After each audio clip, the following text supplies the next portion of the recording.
Millionaire woman marries a broke waiter. What he does on their wedding night leaves her speechless. The wedding reception at the exclusive Rosecliff Estate in Newport, Rhode Island, had concluded hours ago, but the echoes of disapproval from Vivian Sterling's family still resonated through the mansion's opulent halls.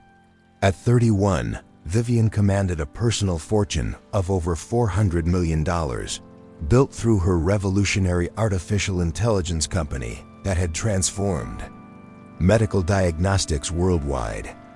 Yet as she stood in the master suite of her family's estate, still wearing her grandmother's vintage Cartier diamonds, she felt more vulnerable than she had ever felt in any boardroom or business negotiation. The ivory silk wedding gown that had cost more than most people's annual salary lay carefully preserved in its custom garment bag, a symbol of the fairy tale wedding that had scandalized Newport's elite society. Vivian had defied every expectation, every piece of family advice, and every social convention by marrying Daniel Rivera, a 28-year-old waiter, whose entire net worth could be counted in hundreds rather than millions of dollars out there. Love story had begun 8 months earlier at Le Bernardin, the Manhattan restaurant where Daniel worked double shifts to support his younger siblings after their parents' death in a construction accident. Vivian had been dining alone after a particularly brutal board meeting, seeking solace in exceptional cuisine and anonymous solitude. Daniel's service had been impeccable, but it was his genuine concern when he noticed her distress that had captured her attention. Unlike the countless individuals who sought her attention for financial gain or social advancement, Daniel had treated her simply as a person in need of kindness. When she had started crying, unexpectedly overwhelmed by the pressure of running a billion-dollar company while navigating a hostile takeover attempt, Daniel had quietly provided tissues and ensured her privacy without making her feel embarrassed or exposed. Their relationship had developed through carefully orchestrated encounters. Vivian had returned to the restaurant repeatedly, always requesting Daniel's section, gradually extending their brief conversations beyond professional courtesy. She discovered that Daniel was remarkably well-read, despite having no formal education beyond high school, that he possessed an intuitive understanding of human nature that rivaled any psychology textbook, and that his contentment with his simple life revealed a wisdom that her wealth had never provided. Daniel's financial struggles were real and substantial. He lived in a studio apartment in Queens that he shared with his 2 teenage siblings, working 70-hour weeks between Le Bernardin and a weekend catering company to maintain their modest household. His dreams extended no further than eventually opening a small neighborhood restaurant where he could serve comfort food to working families like his own. What Vivian found most attractive about Daniel was his complete disinterest in her wealth. Even after learning about her business success, he had never asked for financial assistance, never hinted at the advantages that a relationship with her could provide, and never treated her differently than he would any other person he cared about. His love was pure, uncomplicated by the strategic calculations that had characterized every other romantic relationship in Vivian's adult life. The opposition to their relationship had been immediate and intense. Vivian's mother, Margaret Sterling, had orchestrated what amounted to a family intervention, bringing in therapists, financial advisors, and even private investigators to demonstrate the impossibility of such a union. The Sterling family's pharmaceutical fortune had been built through 3 generations of strategic marriages, careful social positioning, and ruthless business practices that had eliminated countless competitors. Margaret's concerns were both practical and social. She worried that Daniel was motivated by financial opportunity rather than genuine affection, that his lack of education and professional credentials would embarrass the family in social situations, and that Vivian's business empire could be compromised by association with someone of such modest background. The most vocal opposition had come from Vivian's younger brother, Robert Sterling, whose own marriage to a senator's daughter had been carefully arranged to benefit the family's political connections. Robert viewed Vivian's choice as a betrayal of family values and a dangerous precedent that could undermine the social foundations upon which their wealth and influence depended. Even Vivian's closest friends had expressed concern about her decision. They had witnessed too many wealthy women being manipulated by charming men seeking financial security, and they struggled to believe that Daniel's affections were genuine. The social gap between them seemed so vast that authentic connection appeared impossible to those who had never experienced love outside their own economic class. But Vivian's certainty about Daniel had only grown stronger through 8 months of deepening intimacy. She had observed his interactions with his siblings, his colleagues, and the regular customers at the restaurant, noting his consistent kindness, integrity, and lack of pretense. His love for her was evident in countless small gestures that money couldn't purchase: his attention to her moods, his protection of her privacy, his ability to make her laugh during her most stressful moments. The wedding ceremony had been deliberately simple, held in the estate's private chapel with only immediate family present. Daniel had worn a rented tuxedo that fit him perfectly, his nervous pride evident as he spoke vows that brought tears to the eyes of even Vivian's most skeptical relatives. His sincerity was undeniable, his commitment absolute, his joy in marrying Vivian completely authentic. But the reception had been an ordeal for Daniel, who found himself navigating conversations with billionaires, politicians, and cultural luminaries who treated him with barely concealed condescension. Despite his grace under pressure, the evening had clearly been overwhelming for someone whose social experience had been limited to restaurant service and neighborhood gatherings. Now, as they prepared for their first night as husband and wife, Vivian felt a mixture of excitement and anxiety that had nothing to do with physical intimacy. She was deeply in love with Daniel, but she also recognized that their marriage would require significant adjustments from both partners. The practical realities of combining their vastly different lifestyles had yet to be addressed. Daniel had spent the evening's final hours helping the catering staff clean up, his instinctive courtesy towards service workers both touching and slightly embarrassing to Vivian's status-conscious relatives. She had watched him carefully stack chairs and carry trays with the same attention to detail that had made him an exceptional waiter, his work ethic unchanged by his new circumstances. As Daniel finally entered their bedroom, Vivian expected the romantic conclusion to their fairy tale wedding that she had been anticipating for months. She had imagined quiet conversations about their future, tender moments of intimacy, and the peaceful contentment of finally being married to the man she loved more than she had ever thought possible. But Daniel's demeanor as he entered the room was unlike anything she had witnessed during their 8 months together. His expression was serious, almost grave, and he carried a manila envelope that seemed inconsistent with the romantic evening she had envisioned. His usual easy smile was absent, replaced by a tension that immediately put Vivian on alert. Daniel sat on the edge of the bed, his hands trembling slightly as he opened the envelope and spread its contents between them. What Vivian saw challenged every assumption she had made about her husband's identity, his motivations, and the authentic nature of their relationship.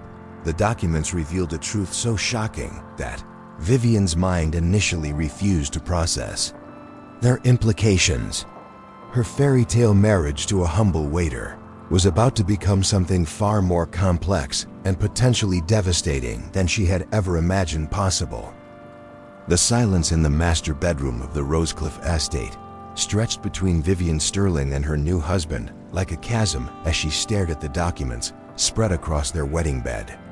The papers in Daniel's manila envelope were not the romantic surprise she had expected on their wedding night, but evidence of a deception so profound that it threatened to destroy everything she believed about love, trust, and the authenticity of their 8-month relationship.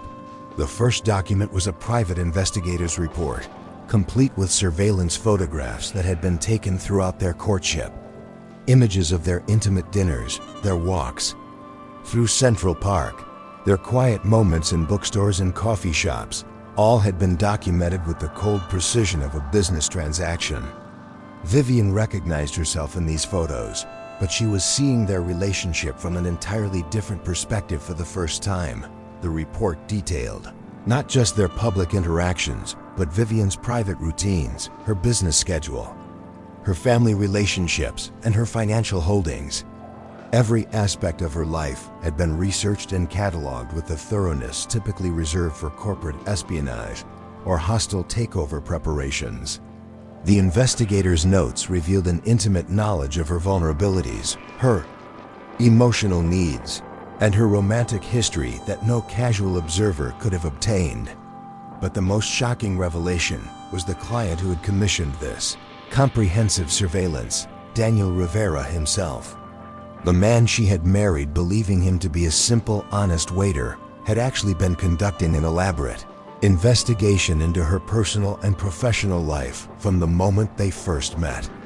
Their chance encounter at Le Bernardin had not been coincidental but carefully orchestrated after months of studying her habits and preferences. Additional documents revealed the scope of Daniel's true background and motivations. He was not the financially struggling restaurant worker she believed him to be, but a highly educated con artist with a graduate degree in psychology and a criminal history that specialized in targeting wealthy, lonely women. His real name was Daniel Marcos Rivera Santos, and he had successfully defrauded at least 6 other wealthy women over the past 5 years, accumulating millions of dollars through elaborate romantic schemes. The teenage siblings Daniel claimed to support were actually actors hired to enhance his cover story. The modest apartment in Queens was a carefully maintained stage set designed to reinforce his image of honorable poverty. Even his employment at Le Bernardin had been obtained through forged references and false credentials, all part of an elaborate performance designed to capture Vivian's trust, and eventually her fortune. Bank records showed that Daniel had been systematically accessing Vivian's financial accounts throughout their relationship, using information obtained through their intimate conversations to breach security systems and transfer funds to offshore accounts. The amounts were relatively small, hundreds of thousands rather than millions, but the pattern suggested a sophisticated understanding of how to steal significant money without triggering automated fraud detection systems. Perhaps most devastating was the discovery of audio recordings that Daniel had made during their most intimate moments together. Their private conversations about her business fears, her family relationships, and her emotional vulnerabilities had all been documented and analyzed for strategic advantage. The love letters she had written, the personal secrets she had shared, the moments of authentic connection she had treasured, all had been weapons in Daniel's arsenal for financial manipulation. The psychological profile that accompanied the investigators' report revealed how carefully Daniel had crafted his persona to appeal specifically to Vivian's emotional needs. His apparent contentment with simple pleasures was designed to contrast with the material obsession that characterized her social circle. His protective attitude toward his fictional siblings was calculated to appeal to her own family loyalty. Even his physical appearance and mannerisms had been refined through observation of her previous romantic preferences. The timeline revealed that Daniel's preparation for their relationship had begun over a year before they actually met. He had studied her business success, her charitable interests, her social habits, and her romantic history with the dedication typically reserved for doctoral research.